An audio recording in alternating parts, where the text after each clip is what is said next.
पवन सिंह का फाइनली जिस गाने के आप इंतजार करते हैं, फाइनली वो गाना आपको बीच रिलीज कर दिया गया है, जो कि टीजर।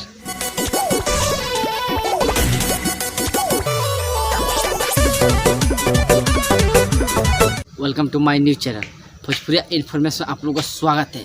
आज पावर स्टार पवन सिंह का टीजर फाइनली रिलीज कर दिया गया है आप लोगों भी। आप लोग बता दीजिए जिस गाना का सब धन बारू धनिया, फाइनली एक गाना को कल सुबह में रिलीज किया जाएगा आप लोगों के बीच में। बता दिए गाए हैं पावर स्टार पवन सिंह और शिवानी सिंह, और इसमें इफेक्ट है जो कि शिवानी सिंह है। आप लोग बता दिए इसका म्यूजिक डायरेक्टर है प्रियांशु सिंह और लाइरिक हैं आशुतोष तिवारी का। आप बता दे सकते हैं जब भी आशुतोष तिवारी जी गाना लिखते हैं तो झोंकदार गाना लिखते हैं आप लोगों के बीच।